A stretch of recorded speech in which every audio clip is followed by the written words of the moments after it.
तर मंडळी या तुम्ही पण जेवण करायला मस्त असं भोगीचं कालवण, याला खेनट म्हणतात. तर तुमच्याकडे काय म्हणत असतील तुम्ही नक्की कमेंटमध्ये सांगा. आणि कसं झालं आमचं भोगीचं खेंगट हे तुम्ही नक्की कमेंटमध्ये सांगा. चला नमस्कार. चला आज भोगी आहे, सर्वांना मकर संक्रांतीच्या भोगीच्या खूप खूप शुभेच्छा. आणि बघा आज आमच्या छोट्या इशिकाचा आहे वाढदिवस आणि सकाळी सकाळी गॅस संपला आणि आमच्याकडे एकच टाकी. तर आता आपल्याला करायचं आहे चुलीवर स्वयंपाक भोगीचं कालवण. तर बघा तुमच्या बघा हे सगळ्या प्रकारचे दाणे आता मी काढून घेतले. तर हे ना पांढऱ्या पापडीचे दाणे आहेत, हे हरभरा आणि ही वालवर म्हणजे बोंबल्या वाल. तर हे आहे पावटा डबल बी. आणि यानंतर आपण घालणार आहोत वाटाणा.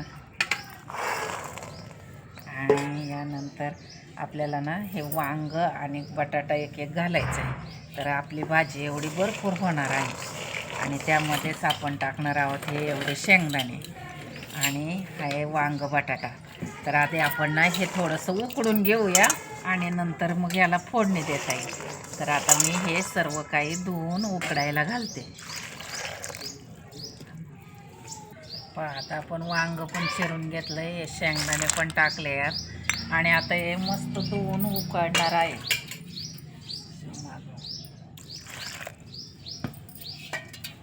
आणि आपले दाणे ना खूपच आहेत, त्याच्यामुळे ना आपला रस्सा काय करायचा नाही, फक्त फ्रायच बनणार आहे. बघा आपले आता हे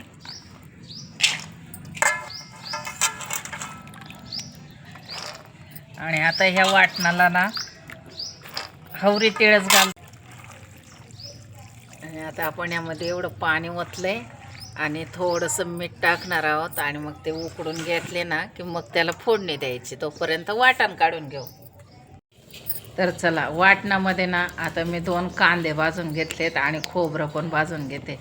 खोबऱ्यात तेल असतं ना त्याच्यामुळे त्याला लगेच आग लागते बघा आणि ते लगेच जाळ पकडतं. तर चला थोडंसं गवळ खोबरं भाजलं, हे 2 कांदे भाजून घेतले.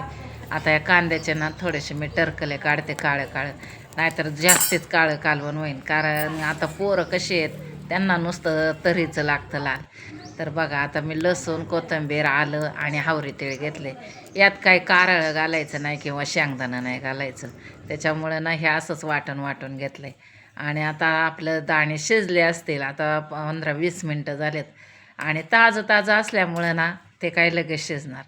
आणि आपण सालेसकट काही घेतलेलं नाही. तर काही लोकांना कवळं म्हणजे शेंगा घेतात वालवरीच्या किंवा ह्याच्या पावट्याच्या नाही, पण ते वालवरीच्या ह्याच्या त्याचे तुकडे घालतात करून. पण आपल्याकडं ना सगळं घरचं आहे बघा. आता वाटाणासुद्धा घरचा आहे, हरभरा घरचाच आहे आणि ह्या डपळीचं झाड घरीच आहे, पांढऱ्या पापडीचं आहे, पावटा आहे. त्याच्यामुळं ना विकतचं फक्त हावरी हे असलंच आहे. बटाटा वांगंसुद्धा घरच्याच झाडाला आलेलं आहे, त्याच्यामुळं वांगेसुद्धा विकतचे नाही. आणि आता मी याला फोडणी देऊन घेते. मस्त असं आपलं शिजलेलं आहे आणि हे छान वाटण वाटलेलं ना आधी थोडंसं शिजवून घेऊया आपण. किती जरी वाटण ना भाजलं किंवा तेलात तळलं परतलं आणि नंतर ते वाटण वाटल्याच्या नंतरसुद्धा ना छान असं ते मसाला टाकून ना तेलात तळलं ना एक त्याचं तेल सुटेपर्यंत मग त्या कालवणाला खूप चव येते. कारण ते पूर्ण वाटण शिजल्या जातं मस्त अगदी तेलामध्ये. आणि डायरेक्ट तसंच टाकलं ना की मग ते त्याचा असं म्हणजे वास येतो काही गोष्टींचा, म्हणजे लसणाचा आल्याचा वेगवेगळा. तर तेलात शिजलं ना की वास नाही येत. तर बघा आपण मीठसुद्धा टाकलं, आधी थोडं टाकलं होतं. दाणे शिजताना मीठ टाकलं ना की त्याच्यामध्ये ते घुसतं आणि ते दाणे कोरडेसुद्धा खायला छान लागतात. तर आता मी पहिलं थोडंच टाकलं होतं, त्याच्यामुळे मी आता टाकलं. आणि आपल्याला टाकायचं आहे गाजर, कारण गाजराचं ना जास्ती गाळ होईल म्हणजे जास्त शिजन, म्हणून मी ते नंतर टाकायचं म्हटलं.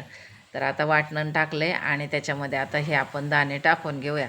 आणि ना तसे तर आपल्याला खायला लोक थोडी आहेत, त्याच्यामुळं ना आपण जास्ती रस्सा करणारच नाही, थोडासाच करणार. आणि ना मस्त अशी फ्राईज बनवत आहे. आमच्याकडं ना पूर्वीला याला खेंगट म्हणायचे. तर आता ना कोण शेंग सोलाना म्हणतं, तर कोणी बुगीची आता भाजी, आता प्रत्येकालाच भाजी म्हणतात. कटणाचं कालवण असो नाही तर हिरवी पालेभाजी असो, प्रत्येकाला भाजीच हे नाव आलं आहे आता. पण चला असो काय का असं ना, पण ना हे खायला पूर्वेला खूप मजा वाटायची, खूप आनंद असायचा. पण आताची पोरं काय म्हणालो, त्यांना घुगऱ्या म्हणलं की नको वाटतात. पूर्वेला 4 घुगऱ्या असल्या की त्याचं रस्साभर करायचं एवढं कढईभर कालवण. आणि आता ना कुटुंब थोडं आलं त्याच्यामुळं भरपूर सगळं मिळतं खायला, त्यामुळं पोरंसुद्धा आता चाठळ झालेत खाण्याविषयी. असं म्हणजे नवाजिक वाटत नाही त्यांना. तर चला भोगीचं कालवण असलं की आम्ही किती आवडीने खायचं, त्याचे दाणे परतायचे, शाळेत डब्याला तेच न्यायचे. पण आता नाही तसं, आता मुलांना वेगळंच लागतं. चला आता कालवण तर झालं आपलं बघा मस्त. आणि आता मस्त अशा गरमागरम आपल्याला करायच्या चुलीवरल्या भाकरी. तर आणि आजच्या भाकरी कशा असतात सर्वांनाच माहिती आहे, तिळाच्या भाकरी. कोणी चपात्या जरी खात असेल ना तरीसुद्धा आजच्या दिवशी बाजरीची भाकरी खायची असते. आणि पूर्वीची एक म्हण आहे, संक्रांतीपासून ना तिळ तिळ सूर्य वाढतो, म्हणजे दिवस मोठा होतो रात्र कमी होते. पण असं नाही खरे रात्र कधी मोठी व्हायला सुरुवात होते, म्हणजे बारीक व्हायला सुरुवात होते ते 25 ते 26 तारखेला डिसेंबरला. तेव्हापासूनच सूर्य आता जास्तीत मोठा होत जाणार. आणि रात्र अशी आत्ता सध्या रात्र मोठी आहे आणि आता ते रात्र बारीक होणार, दिवस मोठा होणार रात्र बारीक होणार. तर चला मस्त अशा आतून बाहेरून दोन्हीकडून सुद्धा तीळ लावायचे. आणि हे तिळाची भाकरी खायला खूप छान लागते आणि आंघोळीच्या पाण्यात सुद्धा तीळ टाकायचे आज आणि त्यांनी आंघोळ करायची. तर पूर्वीपासून आम्ही सुद्धा हेच करत आलो आहे. आत्तासुद्धा ज्या रूढी परंपरा आहेत, आपल्यावरचे संस्कार तेच जपायचे आणि पुढं चालायचं. तर चुलीवरच्या भाकरीना मस्त असा पापड आला ना खूप छान वाटतात खायला. तर बघा आता ना वरनं पण तीळ टाकलेत आणि पालती केल्याच्या नंतर भाकर त्याच्यावरती पण तीळच टाकलेत आणि मस्त अशा मी भाकरी केल्यात गरमागरम. आणि आता मस्त जेवण करायचं गरमागरम भाकरीबरोबर.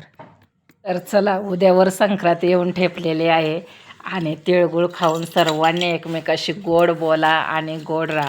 संक्रांत आले, कोणी कोणाला वाईट बोलायचं नसतं, अगदी गोडच बोलायचं असतं. म्हणून तर तिळगुळ वाटून सर्वांना गोड बोला म्हणून सांगायचं असतं.